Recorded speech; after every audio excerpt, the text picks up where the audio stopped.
ये पर एक चारपाई पर चाचा और चाची सो रहे थे और मैं दूसरी चारपाई पर सो रहा था।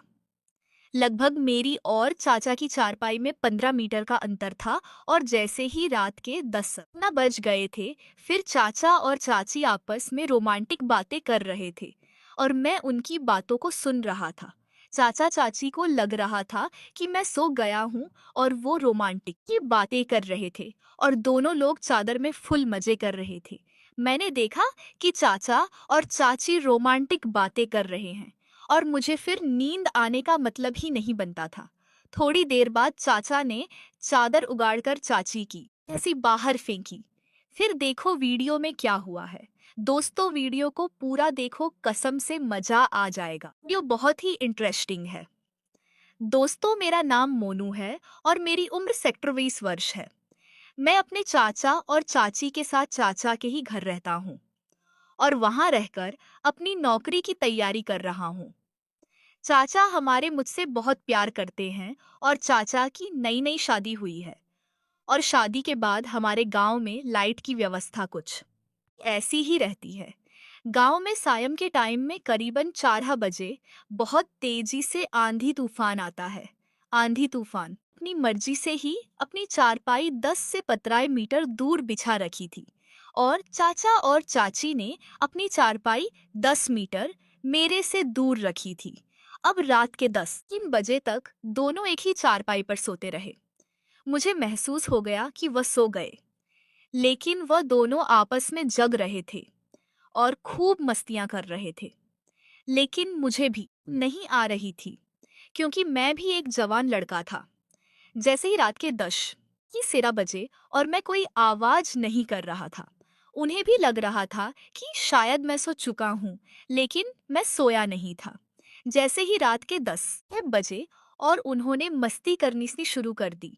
उनकी मस्ती भरी बातें मेरे दिमाग में जाकर टच हो रही थी और मैं की बातों को सुनकर बहुत अच्छा फील कर रहा था और मुझे काफी अच्छा महसूस हो रहा था।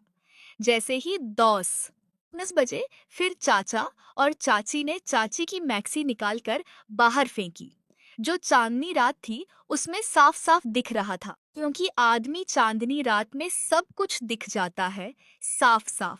और वह खूब अच्छे से अपना मौज मस्ती कर रहे थे और पति पत्नी होने के नाते काफी अच्छा अच्छा महसूस कर रहे थे। लेकिन मेरे मुंह में ऐसा लग रहा था कि खास मेरी भी शादी हो जाती, क्योंकि मुझे भी एक युवा होने के नाते इन चीजों का लाभ मिलना जरूरी था।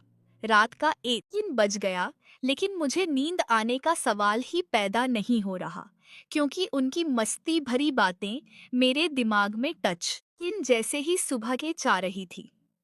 शाम 0 बजे और मैं उठकर एकदम से भाग गया, क्योंकि उन्हें पता ना चले कि मैं जग रहा था या सो रहा था, और नीचे जाकर अपने रूम में सो गया। सोने के बाद सुबह को चाचा और चाची लगभग 8 बजे नीचे आए। आने के बाद चाचा और चाची अपने रूम में चले गए।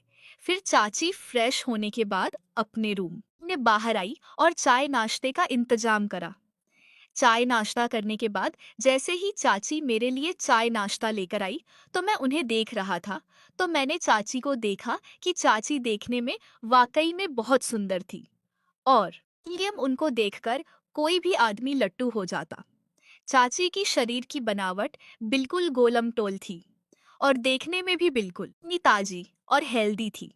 बस ऐसा लगता था कि ऐसी औरत मुझे भी मिल जानी चाहिए। हर आदमी की तब तमन्ना होती है कि उसे एक अच्छी हेल्दी और मोटी ताजी और सुंदर बीवी मिले, जो कि मेरे चाचा को मिल चुकी थी। अब मैंने चाचा और चाची की रोमांटिक भरी बातें तो रात में सुन ली थी। बस देखना यह चाह रहा था कि चाची कैसी देखने की में लगती हैं। मेरा मन था कि मैं चाची को ऐसी अवस्था में देखूं जिस अवस्था में चाचा देखते हैं। और खूब मन था मेरा। मेरे बराबर में ही बाथरूम था, जहां जाकर चाची नहाती थी और मैं उस कमरे में सोता था।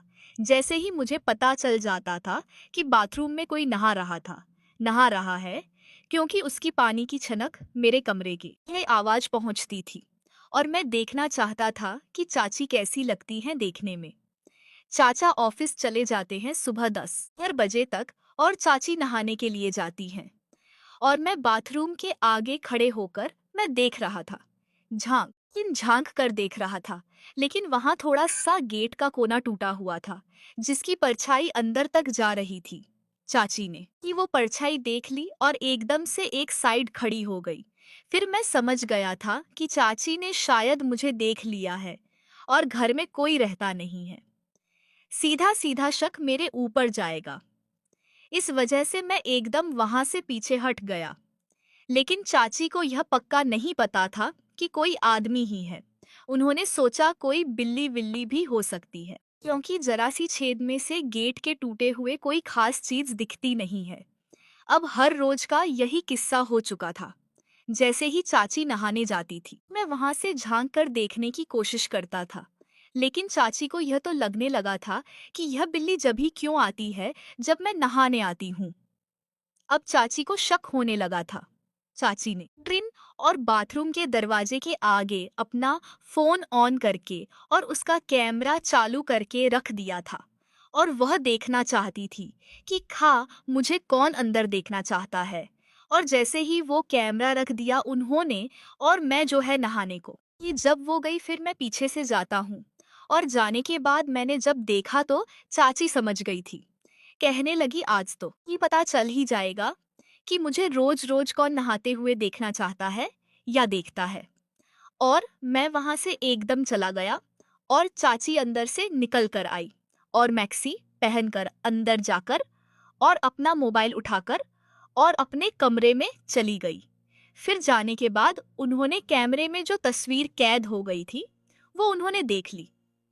देखने के बाद मैं जब कल शाम के टाइम में खाना खाने के लिए टेबल पर बैठा तो चाची मुझे देखकर हंस रही थी और कह रही थी कि तुम बहुत शरारती हो चुके हो, तुम बड़े हो गए हो, अब तुम्हारी शादी करवा देनी चाहिए। फिर मैंने कहा चाची से, क्यों चाची, क्या हुआ?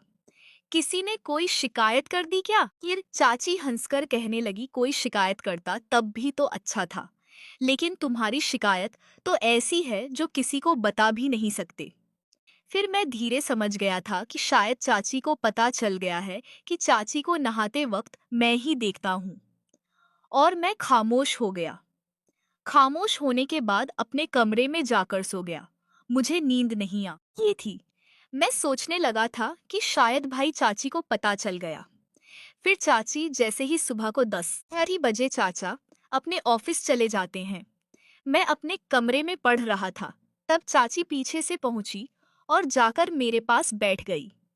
कहने लगी, एक बात बताओ, जब मैं नहाने जाती हूँ तो तुम बाथरूम के आगे क्यों जाते हो? ये कहा, मैं क्यों जाता? मैं चाची से बहस करने लगा। भाई मैं क्यों जाऊंगा? पर चाची बोली, अच्छा मैं झूठ बोल रही हूँ। मैंने कहा, हाँ झूठ बोल रही हो।